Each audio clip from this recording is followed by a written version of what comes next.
Hello everyone, if this is your first time to my channel, hello and welcome. Thank you so much for joining me today. My name is Emily and today we are going to be discussing the history behind three very popular makeup brands. For our first lesson today, we are going to be talking about the history of TooFaced makeup. Go ahead and open up your books and let's get ready to learn. Decay Cosmetics is a very popular line that is well known for its cute and bold product line, designed to make makeup fun. Established in 1998 by Jared Blandino and Jeremy Johnson, the name TooFaced comes from when owner Jared worked at the department store Saks in the 90s. He would mix together different testers of makeup in the department store, take it home, and microwave it to make his own special concoction. Customers noticed him doing this and requested that he make their own custom blends of tester makeup. Blandino used to call his customers two-faced because they would turn from super nice to angry when they found out he was out of their favorite lipstick creation, and the name TooFaced was born. One of TooFaced's very first products was the infamous glitter eyeshadow. Jared was in the lab creating a matte black eyeshadow for the new and upcoming TooFaced shadow line. When across the room he noticed the lip gloss area in the lab. He noticed some little jars of glitter along the wall and was immediately inspired. Mixing together some of the lip gloss glitter with the matte black eyeshadow, the glitter eyeshadow was born. The TooFaced logo has undergone many drastic makeovers over the last few decades. TooFaced has had many successful products in the past, but one of their most popular and famous products was the chocolate bar palette. The first chocolate bar palette was released in 2013 and has had many other releases since then. It has been a classic amongst many. TooFaced is also very well known for their 9-pan eyeshadow palettes and has seen many come and go over the past few decades. When you think of TooFaced nowadays, you might think of peaches, cartoons, and Jared's dog. But back in TooFaced's younger days, they went for a more vintage vibe with the brand. Many of their old palettes had vintage themes to them, and they even had the box blushes, also kind of like Benefit, that had vintage models on them. One of TooFaced's most popular vintage blush is the old school Papa Don't Peach blush. This blush has been recently brought back to the TooFaced line, but not without a packaging change, of course. TooFaced has seen many successes over the past few decades, but their most prominent success was selling their brand to Estée Lauder in 2016 for $1.4 billion. So now that our brains are fresh with information on TooFaced, go ahead and put your thinking cap on because we are going to be learning all about Urban Decay. Urban Decay is known amongst the beauty community as an edgy and bold makeup line with many standout products. Urban Decay was founded in 1996 by founders Pat Holmes, Sandy Lerner, Wendy Zomnier, and David Soward. Back in the early 90s, pink, red, and beige tones dominated the beauty industry. In 1995, owners Patricia and Sandy mixed together a raspberry and black lipstick for a lip combo that was unlike anything they had ever seen before. And just like that, the idea for Urban Decay was born. Launched in 1996, the brand offered a line of 10 different lipsticks and 12 different nail polishes.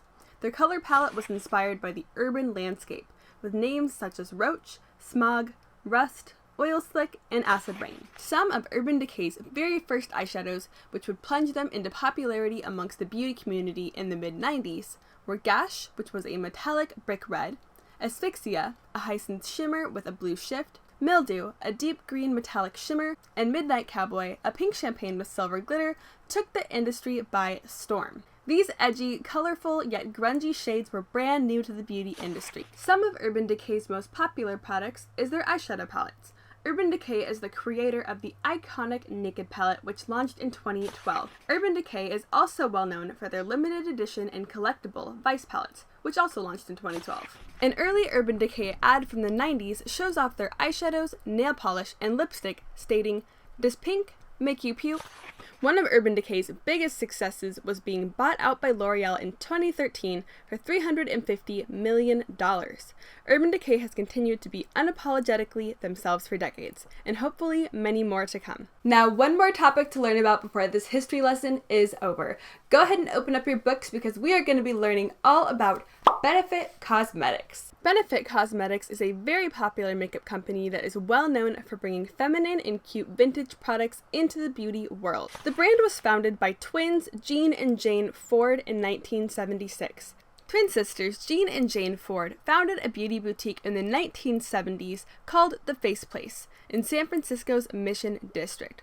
The shop specialized in quick fix beauty products for beauty dilemmas. Their very first product was a blush and lip tint called Rose Tint, which has now been renamed Benetint. The Rose Tint, or Benetint, originally came to be when a customer who was an exotic dancer needed a very special type of product to use on stage. She needed a product that would give her nipples a rosy pink hue.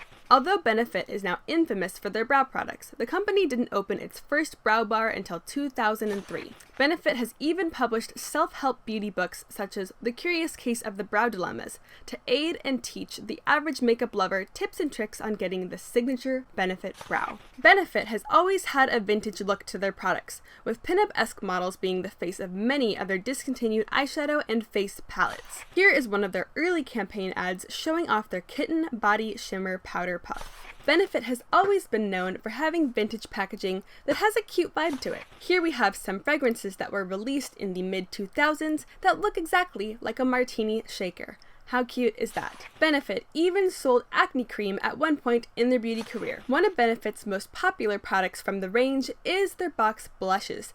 They have seen many different box blushes come and go over the last few years. Benefit continues to be a household name amongst beauty lovers everywhere.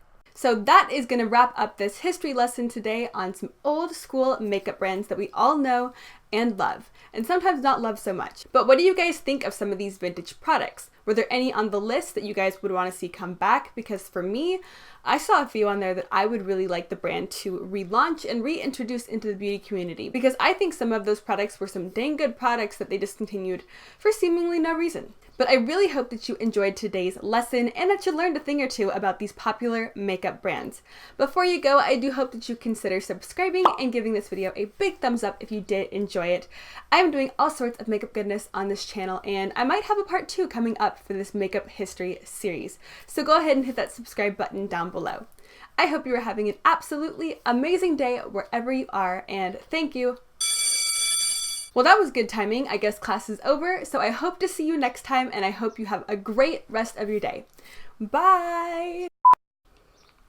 I already have my contacts on underneath these glasses, so I'm expecting a headache to form within the next 20 minutes or so. Why did I do that?